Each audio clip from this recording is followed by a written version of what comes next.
I think you just had a problem with that game because you just weren't that good.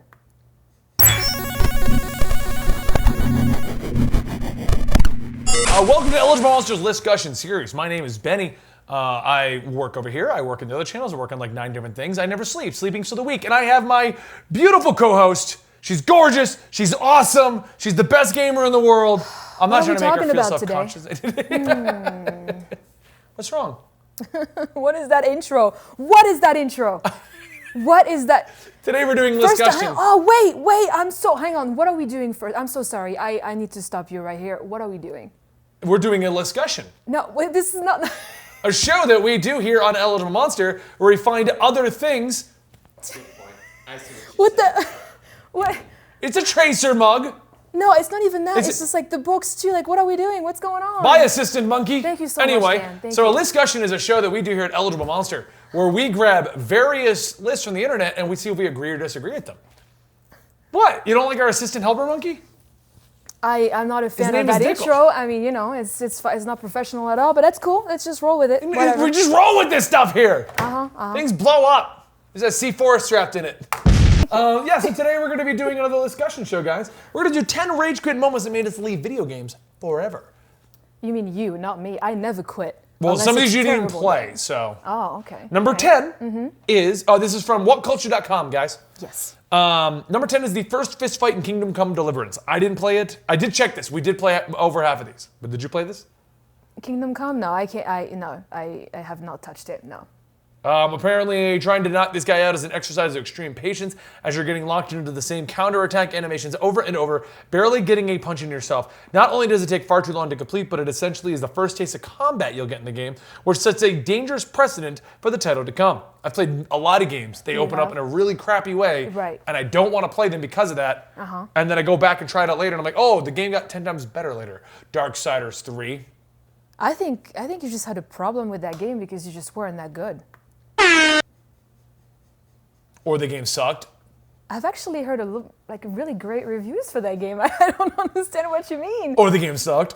It's almost like you had to make a second video too to just retract your statement that said that the game sucked. But I'm pretty sure that... I only retracted it because of their patch. Anyway, number 9 is Father Glass Cow.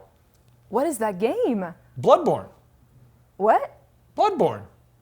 What, repeat that again? Father Glass Cow. Gascoigne. Oh yeah, I just like calling him a cow. Father Glass Cow. What? I may have been doing that intentionally to mess with you. I was like, yeah, what the hell is this game, dude? So tell us a little bit about Father Glass Coin. That's the first technically it's the first boss, the first real boss. You can skip the first optional boss, but it's the first boss. Yeah. What about him? He's on the list of games of bosses that make players rage quit. But I literally finished. I have a clip of myself that actually Dylan should put in there. I've killed him within like a minute.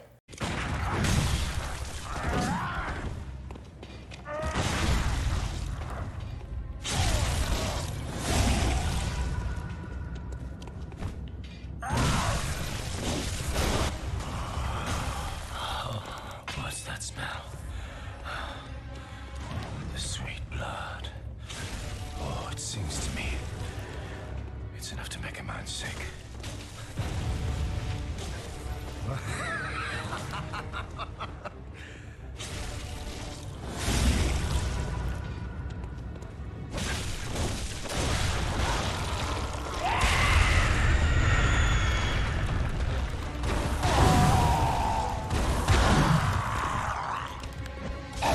Bye, bitch. It's been real.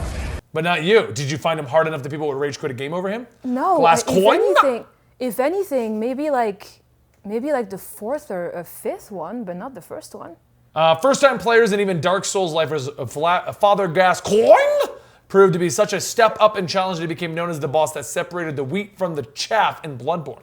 The hunter forced you to be more agile than you ever were in Souls games and adapt to faster gameplay. The old tricks didn't work, and you had to engage with this new title's different set of mechanics if you wanted to best the foe. What's the old tricks exactly? You play Dark Souls. It's block. Because you it is a completely different. Well, I can kind of see it for the Dark Souls players that go to Bloodborne. They're like, well, this is completely different. You have to be aggressive. Yeah. Otherwise, if you take it slow, you will get screwed. So Okay. I could see that, why people would think that, it's not the game for them, because it's a completely different playstyle from Dark Souls, so I could see it. But trust me, this fight rewards you for being aggressive. So it's very easy if you are ballsy enough to be aggressive. Does that make sense? Yes. Yeah, so... So because she found it easy, it's not a rage quit moment. But number 8, Metal Gear Solid 5's opening mission. Phantom Pain? Yeah. No. Yeah, Phantom Pain, right? Yeah. Opening mission. Metal Gear Solid 5 is easily the most gameplay-oriented entry in the series, offering players an unprecedented amount of freedom while moving through hours and hours of cutscenes that made up so much of the content in the other games. The only downside is the game didn't do a good job of communicating this to you in the first hour. As a result, the opening mission is classic Metal Gear Solid fare, with gameplay even more limited than usual. After a lengthy but genuinely atmospheric intro set to the tune of The Man Who Sold the World, the players are hit with one scripted set piece after the next, while barely given control over Venom Snake. Because he's recovering from wounds sustained in Ground Zeroes, the hero can barely stand and you're forced to walk ever so slowly, make your way through. As Snake falls down, he crawls his way through hallways and generally gets through the level by the player pressing forward and not thinking twice. It's one of those sections where you just wish it had been a 5-minute cutscene rather than an extended hour-long piece of What do you expect? gameplay. It's Kojima! Come on! Really? Come on, man. It's no indication of how the game actually plays, and the worst part is you have to complete the sequence twice with no difference in actual content in order to finish the story. I mean, they have a point. It's true. It was a pretty slow opening, but the game is like that anyway. I feel like, because like this brings up Kingdom Hearts 3, which just came out. Okay. I finally got into Kingdom Hearts 3. Loving it. I'm going crazy with it. Are we talking about it now? No, we'll talk about it in a minute. But what I'm saying, I'm using this as an example. Okay. Kingdom Hearts 3 has a lot of callbacks and a lot of things to the previous games. And I feel like you're not going to go into Kingdom Hearts 3 not fully knowing. No one's going to go randomly go buy. Very few people. Let me rephrase that because people buy it all the time. I doubt anyone's going into like GameStop today. Who goes to GameStop anymore? Anybody's going to the digital store today, and they're Actually, well, the PS Store, yeah, sure. yeah, exactly, and going, oh, Kingdom Hearts 3. I have no idea what that's about. Download. Well, And I feel like most that's the thing with people- Metal Gear. Like, yeah, most I people are agree. like, what's hot? Oh, this is hot? Okay, well, Yeah, just- well, I mean, I agree. Metal Gear's opening was very long, very tedious, very much annoying. But I don't think anyone is going into Metal Gear Solid 5 going, what is this game? Oh, well, I'll just I'm randomly jumping in. Right. So while I could see it making people rage quit, I think the number of people who would quit over that are very low because you just don't, like, Yeah, I'm not going to go absolutely. buy, It's it's a common problem with Final Fantasies. Final Fantasy 15, do I have to play the other 14? I don't want to play this, you know? Well, that's different, though, Final Fantasy. You can get into any Final Fantasies and know what's going on because it's different stories. Yeah. But Metal Gear, you're right, it's an ongoing story. Yeah. And yeah, just having like an hour opening of like because I remember it, like crawling. Yeah. Yeah, it was, I mean, it's... I was very annoyed, but I knew what was You coming are? later. Yeah, I mean, it's Kojima, though. I'm not surprised, you know? Number 7 is dealing with a-holes on GTA Online. That I can agree with. 100%. Dealing with well, technically you don't have to be on, it's multiplayer, right? Yeah. You don't have to go multiplayer. Kind of you do.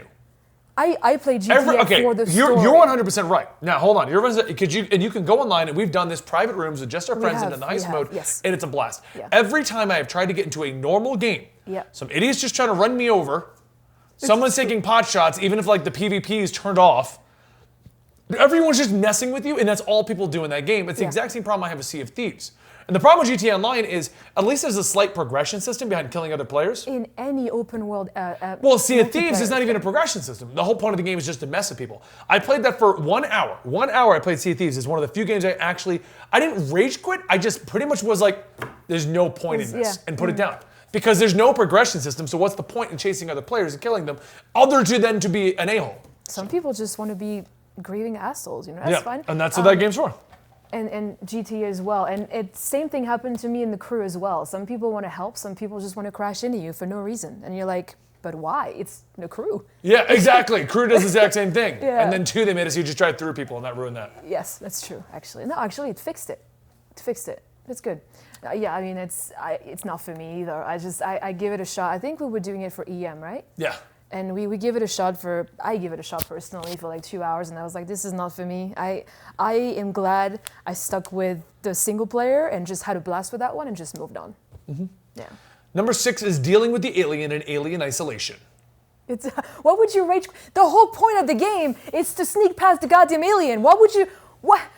I don't know. Dan, why did you rage quit or attempt to multiple times? Actually, he did not rage quit. He kind of just called it quits on it. He was close. Actually, he was halfway, so he didn't make it past the halfway marker. But he kind of just, you know what? It's fine. According to this, it's just a very frustrating game because the alien will kill you and find you a lot. It's not frustrating. What if you just play on easy? If you play on the hardest difficulty, obviously it's gonna get on your nerves, and you're gonna be like, no, I can't, right?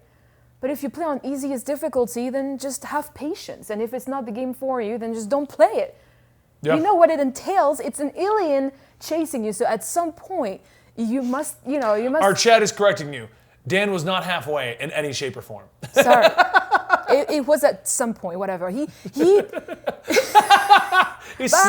slinking off screen. You ever seen that old gif of like Homer just going backwards into the bush? Dan's doing that in the office pretty right much, now. Yeah. They just picture the door instead of the bush. The whole point, like I said, not to repeat myself, but it's alien. What do you think is going to happen? You're going to team up with the alien and shoot a bunch of people? We're buddies. No, you just... If you pick up the title, you must know. I mean, you must have some kind of idea of what it entails. There's no reason why anyone should rage quit on that. The easiest difficulty or normal difficulty, you'll have no problems with. Hardest difficulty, I could see it. Yeah. But you can pick your difficulty in this game. What? Go hard as you can. Go hard or go home. I don't understand people. Number 5, being hit with a last-minute winner in Rocket League. Neither of us enjoy Rocket League, so no. I don't have much to experience to go with that one. Yeah, the rage quitting is when I see Rocket League and I'm like, no, I'm not playing that. Number 4 is the military camp in Hotline to Miami. Same deal. We've never played this one. No. But I do know it's an already difficult game, and I guess one mission in the second game doesn't afford you the same luxury, though. It's a stronghold you're moving through the military camp with the same vein as pretty much every other level. But this time, a huge chunk of enemies are tough to dodge, hit scan machine guns. So it's just a difficult level. Dodging is hard, guys. It's no joke. There you go. You played this one. Insta-fail Stealth, The Order 1886. Yeah, that was one of the first titles that PS4 had to offer. Yeah. And it was essentially like mostly a movie, right? Yeah. Yeah. That was, what was Rage Quitty about it? I mean, I'm just the Insta-fail Stealth Kill. Well, you just have to get good then. I mean, what do you want me to tell you? Like, it's stealth again. If you made a mistake, you were instantly dead. Set back to the beginning of the stealth section. It's stealth! It's a stealth section! Oh my god! What? Oh my god. Listen. Did this episode turn into, would you like an aspirin with that? I mean, I'm confused. Like, what would Natalie's people so proud of the name she came up with that show. No, it's just, it makes sense, right? Because every time you say something to me, I'm getting a headache, so it only makes sense. But seriously though, it's a stealth section. But, I mean, the whole thing is that it's so difficult it makes you quit.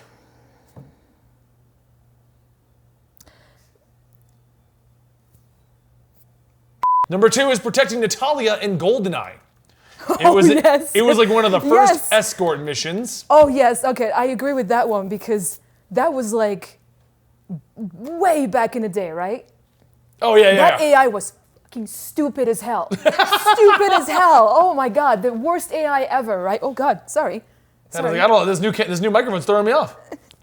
Yeah, it's just What is with you today? What do you mean? You're like attacking everyone who quits, and microphones, okay? Dan.